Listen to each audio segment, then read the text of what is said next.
श्री शिवाय नमस्तुभ्यम। हर हर महादेव। भगवान भोलेनाथ आप सभी की मनोकामना पूर्ण करे। इसी के साथ पूज्य पंडित प्रदीप मिश्रा जी द्वारा बताए गए आज के ऐसे उपाय जो आपके जीवन की हर परेशानी को करेंगे दूर। आज मैं लेके आई हूँ 5 ऐसे उपाय जो आपको करना है बैसाख की सोम प्रदोष के दिन, यानी कि जो 17 तारीख को 17 अप्रैल को बैसाख की सोम प्रदोष पड़ रही है, उस दिन आपको इन उपायों को करना है। आपकी कोई सी भी मनोकामना हो, चाहे आप अपने जीवन में किसी भी तरह की समस्याओं से जूझ रहे हो, किसी भी तरह की रोग से मुक्ति पाना चाहते हो, आप किसी भी परीक्षा इंटरव्यू में पास होना चाहते हैं, तो आपको ये उपाय अवश्य कर लेने चाहिए सोम प्रदोष के दिन। तो चलिए जान लेते हैं, पूरा उपाय समझिएगा, उसके पश्चात आप इस उपाय को करने की कोशिश करिएगा। मैं समझाने की कोशिश करूँगी। अगर नहीं समझ में आता है तो आप कमेंट में पूछ सकते हैं, और समझ में आ जाता है तो श्री शिवाय नमस्तुभ्यम अवश्य लिख दीजिएगा। जो पहली बार चैनल पर आ रहा है तो चैनल को सब्सक्राइब भी कर लीजिएगा बेल आइकन के साथ में, ताकि जो भी उपाय जानकारी बताऊं वो आप जल्दी से जल्दी पा सको और अपने जीवन में उन उपायों को अपना सको। तो चलिए शुरू करते हैं पहला उपाय। तो चलिए सुन लेते हैं सबसे पहला उपाय। ये जो उपाय है ना, ये है बेल वृक्ष के कांटों का उपाय। और अच्छा, ये भी समझ लेते हैं कि बेल वृक्ष के कांटों का उपाय क्यों करना है।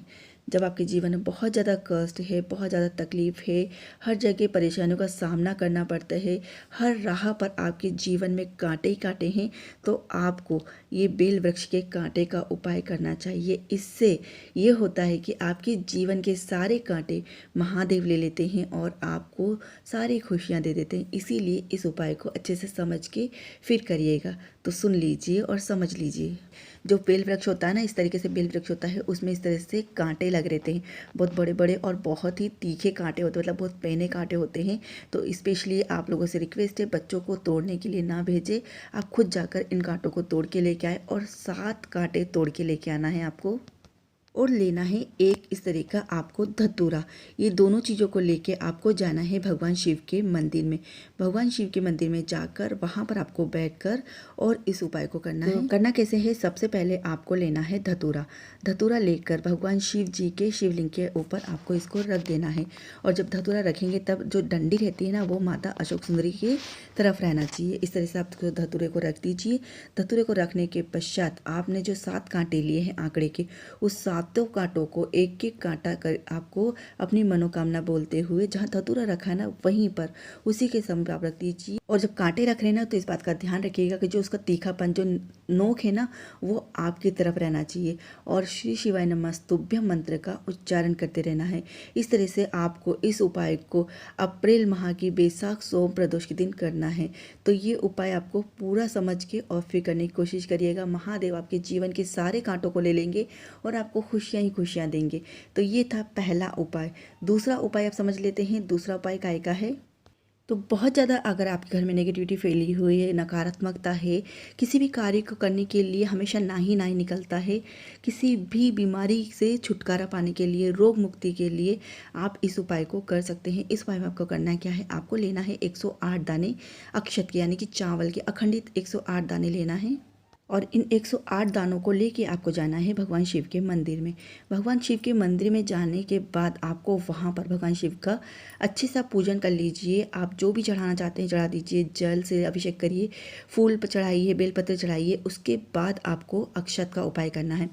अच्छे से भगवान शिव जी के शिवलिंग को अच्छे से साफ कर दीजिए। उसके पश्चात जो 108 दाने आप लेके गए हैं, वो पूरे इकट्ठे 108 दाने आपको भगवान शिव जी के शिवलिंग पर आपको चढ़ाना है अपनी मनोकामना बोलते हुए। उसके पश्चात इन 108 दानों में से आपको एक दाना भगवान शिव जी के शिवलिंग पर ही चढ़े रहने देना है। बाकी 107 दाने आपको वापस से उठा के किसी कटोरी में रख लेना है और उन दानों को लेके अपने घर आना है। उसके पश्चात जो व्यक्ति बीमार है उसके बेड पर इन दानों को, और अगर आपके घर में बहुत ज़्यादा नेगेटिविटी है, बहुत ज़्यादा नकारात्मकता है, आप शरीर में एक दूसरे में बहुत ज़्यादा कलेश रहता है, तो जहाँ पर सब लोग इकट्ठे होकर बैठते हैं उस रूम में आप किसी भी कोने में इन दानों को रख दीजिए। इस तरीके से आपको इस उपाय को प्रदोष काल में या फिर सुबह के समय आप कभी भी कर सकते हैं, लेकिन ध्यान रखिएगा सोम प्रदोष के दिन करना है इस उपाय को आपको। अब तीसरा उपाय जान लेते हैं। इस उपाय को करने से क्या होता है, आपके जीवन की जो भी मनोकामना है ना, वो पूरी होती, चाहे कोई सी भी मनोकामना हो। इस उपाय को आप हर प्रदोष के दिन कर सकते हैं। जरूरी नहीं कि आप इसको बैसाख की सोम प्रदोष के दिन ही करें, आप इसको किसी भी प्रदोष के दिन कर सकते हैं और किसी भी समय कर सकते हैं। तो चलिए जानते हैं इस उपाय को कैसे करना है। तो यहाँ पर आप देख रहे हैं ना, ये है लाल चंदन। लाल चंदन का पाउडर ले लीजिए, या फिर आप जो लकड़ी होती है ना, उसको भी घिस के लाल चंदन बना सकते हैं। उसके बाद आपको लेना है समी पत्र। इस तरीके से समी पत्र होता है, तो इसका जो एक पत्ता है ना, ये ले लीजिए। और अगर समी पत्र ना मिले तो समी पत्र की जगह आप अक्षत ले सकते हैं, एक दाना अक्षत का। तो इस तरीके से आप इस उपाय को कर सकते हैं। साथ में लेना है आपको बेलपत्र। बेलपत्र लेते समय आपको हमेशा एक ही चीज़ बोलते हैं कि अखंडित होना चाहिए, कहीं से कटा फटा नहीं होना चाहिए। इस तरह से सुंदर सा आप एक बेलपत्र ले लीजिए, 3 पत्तियों वाला। ये इसके बाद आपको लेना है खड़े मूंग। यहाँ पर आप देख रहे हैं ना, ये हैं खड़े मूंग। इस तरह से आपको खड़े मूंग लेना है, थोड़े से, यानी कि चुटकी भर ले लीजिए। थोड़े से आपके मुट्ठी में, चुटकी में आ जाए इतने दाने ले लीजिए। थोड़ा सा आपको लेना है गुड़, और 1 लोटा शुद्ध जल लेना है।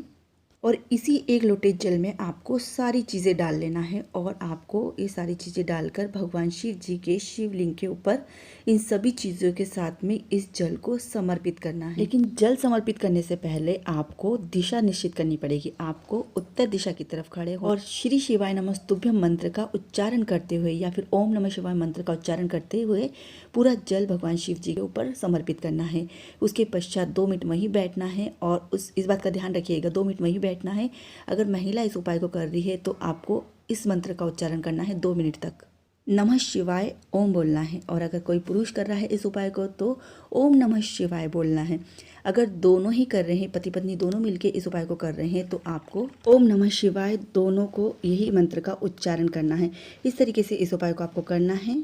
चलिए अब चौथा उपाय जान लेते हैं। ये रोग मुक्ति के लिए है ये उपाय। इस उपाय को कैसे करना है, आपको लेना है एक बेलपत्र और जाना है भगवान शिव जी के मंदिर में। वहाँ जाकर आपको ये बेलपत्र अशोक सुंदरी वाले स्थान पर इस तरह से समर्पित कर दीजिए। उसके पश्चात इसी बेलपत्र को उठाकर आप भगवान शिव जी के ऊपर समर्पित कर दीजिए। रोग मुक्ति के लिए भगवान शिव जी के कल्याणेश्वर महादेव का स्मरण करते हुए। उसके पश्चात 1 लोटा जल भगवान शिव जी के ऊपर समर्पित करिए, और जहाँ अशोक सुंदरी वाले स्थान है वहाँ से जो जल बह रहा है उसी लोटे में उस जल को ले लीजिए, और जो बीमार व्यक्ति है उसको 7 बार ये जल पिलाते हुए कल्याणेश्वर महादेव का स्मरण करना है, और रोग मुक्ति के लिए भगवान से प्रार्थना करना है। इस तरह से इस उपाय को आपको करना है। उपाय समझ में आ गए हैं तो कमेंट में श्री शिवाय नमस्तुभ्यम अवश्य लिख दीजिएगा। नहीं समझ सकते हैं कि किस तरह से इसको और अच्छे से समझा दीजिए, किस तरह से करें। अगर आपको नहीं समझ में आया तो इसका मैं प्रैक्टिकल वीडियो लेके आऊँगी, प्रैक्टिकल करके बताऊँगी कि किस तरह से इस उपाय को आपको करना है। उपाय जानकारी अच्छे लगे हों तो कमेंट में श्री शिवाय नमस्तुभ्यम अवश्य लिख दीजिएगा। फिर मिलती हूँ। राधे राधे। श्री शिवाय नमस्तुभ्यम।